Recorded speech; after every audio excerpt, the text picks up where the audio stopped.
Hello বন্ধুরা, কি অবস্থা সবার? আশা করি সবাই ভালো আছেন। আজকে আমি আপনাদের সাথে ছোট্ট একটি ব্যবসার বিষয় নিয়ে শেয়ার করব।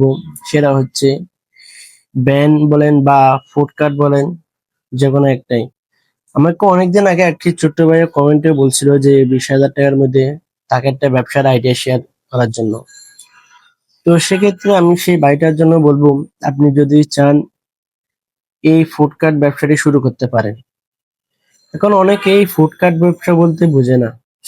ফুডকার্ট ব্যবসা হচ্ছে ধরেন আপনার গ্রাম এলাকার যে বাজার আছে বা টাউনের মধ্যে যে বিকালবেলা যেখানে জনবহুল এলাকা হয়, সেই জায়গার মধ্যে আপনি একটি ফুডকার্ট ভ্যান তৈরি করবেন।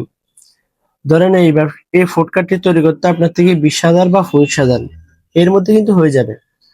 আপনি চাইলে এই ফুডকার্টটি জনবহুল এলাকায় বসাই, আপনি যদি চান যে এটা ভাড়া দিবেন, তাহলে আপনি কাউকে ভাড়া দিতে পারেন বা ওই পোস্টে লিখে রাখবেন যে এই দোকানটি ভাড়া দেওয়া হবে।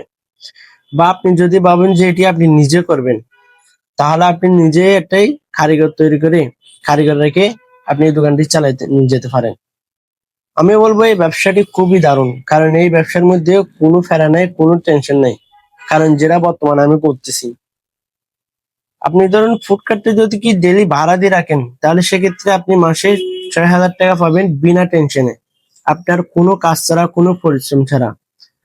তো আমি বলবো, যদি কি আপনারা 20 বা 30,000 টাকার মধ্যে একটি ব্যবসার আইডিয়া খুঁজেন, তো আমি বলবো যে এই ব্যবসাটি সবচেয়ে গুরুত্বপূর্ণ একটি ব্যবসা।